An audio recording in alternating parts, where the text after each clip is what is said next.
अस्सलाम वालेकुम नाज़रीन, कुछ बहुत अहम तरीन खबरें आपके साथ शेयर करेंगे। सिद्दीक जान साहब ने कुछ बड़े अहम तरीन इंकशाफात किए हैं और उस जानिब इशारा किया है कि पाकिस्तान तहरीक इंसाफ की ग्राउंड के ऊपर मौजूद क़यादत दरअसल कर क्या रही है। अब माफ़ी का मुतालबा किया जा रहा है डॉक्टर शहरयार से, मेयो अस्पताल वाला जो वाक़या जो कंट्रोवर्सी हुई और उसके साथ-साथ टीसीएम के ऊपर से एक बड़ा बेहतरीन प्लेटफ़ॉर्म, एक इंटरव्यू जो बहुत वायरल हुआ। आईएसपीआर का ड्रामा एहद वफ़ा, वो इंटरव्यू, उसके क्लिप्स, सब कुछ क्यों डिलीट कर दिया गया, असल हकीकत क्या है, तमाम तर चीज़ें आपके सामने रखते हैं। लेकिन सबसे पहले बात करेंगे सिद्दीक जान साहब का। आफ्ताब इकबाल साहब के प्लेटफ़ॉर्म के ऊपर इंटरव्यू हुआ और सिद्दीक जान साहब ने बड़े अहम तरीन इंकशाफात किए। उन्होंने कहा कि जब अली अमीन गड्ढापुर के पी इधर हाउस पहुँचे थे, जब एक बारी वो आए इस्लामाबाद और तमाम तर मामला, फिर उन्होंने जाकर कहानी सुनाई किस तरीके से दामने को पहाड़ियों से होते हुए मैं पहुँचा हूँ। उसके ऊपर सिद्दीक जान साहब कह रहे हैं कि जब वो पहुँचे हैं और जब ये तमाम तर मामला यहाँ से धरना या आप कह रहे हैं एहतजाज डिस्पोज़ ऑफ हुआ है, तो एक पाकिस्तान तहरीक इंसाफ के बड़े मेन एक बड़े करीबी इमरान खान के शख्स, उन्होंने कहा कि मैं इमरान खान को जाकर बताऊँगा कि अली अमीन गड्ढापुर ने दरअसल उसके साथ और उसकी तहरीक के साथ किया क्या है। और ये अली अमीन गड्ढापुर के किरदार पर तो उसके बाद बहुत सारे सवालात आए ही आए, लेकिन यहाँ पर इम्पोर्टेंट सवाल ये है कि पाकिस्तान तहरीक इंसाफ की ग्राउंड के ऊपर मौजूद क़यादत इतनी ज़्यादा क्वेश्चनेबल क्यों हो चुकी है? क्यों कभी मुबश्शिर ज़ैदी, कभी कौन-सा तज्ज़ियाकार, कभी कौन, यानी मुबश्शिर ज़ैदी का मैं एक नाम, एक एग्ज़ाम्पल देने के लिए कह रही हूँ, यानी हर कोई क्यों ये कहता है कि इमरान खान निकलेगा तो पाकिस्तान में तहरीक चलने से। ऑब्वियसली इसमें अमेरिका का, ट्रंप का किसी का कोई किरदार नहीं है, ना इमरान खान किसी के किरदार की कोई बात करता है। लेकिन पाकिस्तान में तहरीक कैसे और कब चलेगी? क्योंकि पाकिस्तान तहरीक इंसाफ या इमरान खान की जो जो पार्टी की क़यादत जो इस वक़्त ग्राउंड पर मौजूद है, वो इमरान खान के साथ सीरियस नहीं है। ये सवाल बार-बार या ये एक स्टेटमेंट बार-बार क्यों दिया जाता है? पार्टी की क़यादत पर इतने ज़्यादा क्वेश्चन मार्क्स, इतनी ज़्यादा सवालिया निशान क्यों? ये बड़ा अहम सवाल है और इतने मशकूक ये सब क्यों हो चुके हैं? बहरहाल अब मेयो अस्पताल के साथ जो कहानी हुई, उसकी जानिब चलते हैं, मैं आपको उस बारे में बताती हूँ, पर उससे पहले डीजीआईएसपीआर का एक ड्रामा, अब मेरे बहुत सारे सुनने वालों में से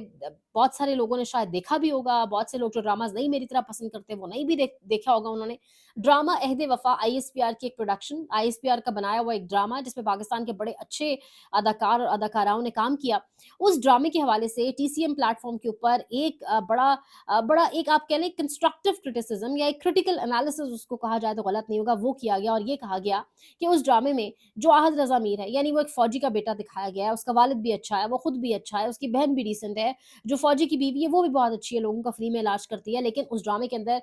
4 पिलर्स ऑफ सोसाइटी दिखाए गए जो तनकीद कर रहे हैं, बता रहे हैं कि उसमें जो सहाफ़ी है, उसमें जो ब्यूरोक्रेट है, उसमें जो सियासतदान है, उन तीनों को इस तरीके से दिखाया गया, पोर्ट्रे किया गया कि वो अच्छे नहीं हैं। या तो उनकी फैमिलीज़ अच्छी नहीं है या वो खुद कैरेक्टर वाइज़ अच्छे नहीं है, लेकिन एक फ़ौजी खुद भी अच्छा, उसकी बीवी भी अच्छी, उसका बेटा भी अच्छा, उसकी बेटी भी अच्छी, उसका ब उन्होंने उन्होंने बीच में क्रिटिसिज़्म किया, उन्होंने कहा उसका कुत्ता भी दिखाया हुआ है कि वो बहुत क्यूट था और बड़ा अच्छा था। तो इस तरह के ड्रामे अगर आप बनाएँगे, इस किस्म की प्रोडक्शन अगर आप करेंगे, तो आर्टिस्ट को अपना काम कर लेने दें, तो ड्रामे ऐसे ही होंगे, फिर ड्रामों से आप कुछ भी पोर्ट्रे नहीं कर पाएँगे। ये वो साहब उस इंटरव्यू के अंदर फरमा रहे हैं, ये इंटरव्यू बहुत ज़्यादा वायरल हुआ। इस इंटरव्यू के अंदर ये कहा गया कि ऐसे ड्रामे बनाने से आप लोगों के करीब नहीं हो जाएँगे, किसी आर्टिस्ट से, किसी बेहतरीन राइटर से ड्रामा बनवाएँ और सिर्फ यही नहीं, उन्होंने कहा कि कहानी जिसने लिखवाई, उसने डंडे के ज़ोर के ऊपर लिखवाई। तो यानी आईएसपीआर की प्रोडक्शन के ऊपर, आईएसपीआर के ड्रामे के ऊपर एक ठीक-ठाक तनकीद तो हुई, पर सवाल यहाँ पर ये है कि ये इंटरव्यू डिलीट क्यों करवा दिया गया? टीसीएम के प्लेटफ़ॉर्म से इस इंटरव्यू किसने डिलीट कराया? नॉर्मली जो इंटरव्यूज़ वायरल होते हैं, वो बार-बार शेयर किए जाते हैं ताकि लोग देखें, दैट मीन्स लोग उनको पसंद कर रहे हैं, तभी वो वायरल हो रहे हैं क्लिप्स।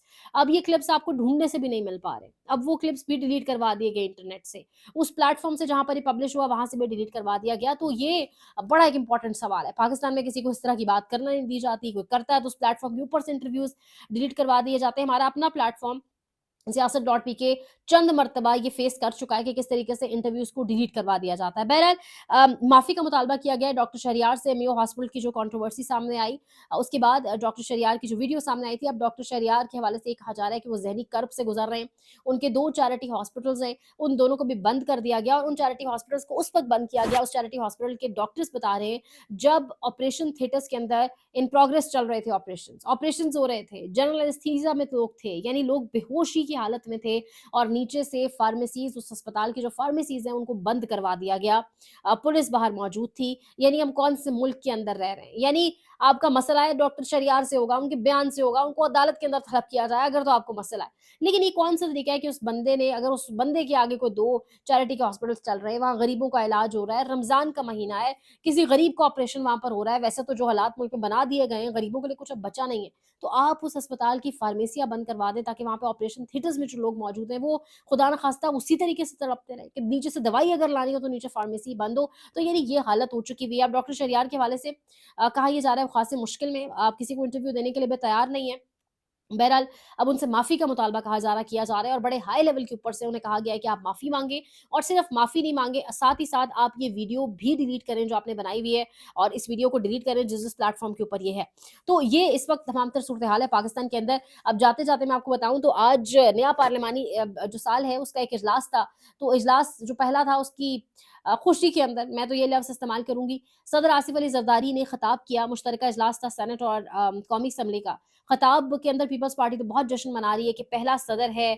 نیا پارلیمانی سال شروع ہونے پر جو خطاب ہوا کہ پہلے صدر ہیں، 8ویں پہلے سویلین صدر ہیں صدر آصف علی زرداری جنہوں نے یہاں پر خطاب کیا ہے، جن کو یہ موقع ملا ہے۔ تو میں اور آپ سب جانتے ہیں کہ صدر آصف علی زرداری کس طرح اس بار صدر بنے اور پہلے بھی ان کا ٹریک ریکارڈ کیا ہے، ہم کوئی اتنا کوئی بڑی بات اب نہیں ہے، اب بچہ بچہ جانتا ہے۔ تو اس خطاب کے دوران کہا جا رہا ہے غیر ملکی سفیر، غیر ملکی سفراء وہاں موجود تھے، باقاعدہ طور کے اوپر ویڈیوز فلمائی گئیں، باقاعدہ طور کے اوپر ویڈیوز بنائی گئی موبائل فونز کے اندر، نعرے لگائے گئے، مریم نواز شریف وہاں موجود تھیں، ان کی موجودگی میں نعرہ لگا مریم کے پاپا چور ہیں، نواز شریف موجود نہیں تھے، پاکستان کا ایک بڑا امپورٹنٹ ترین صوبہ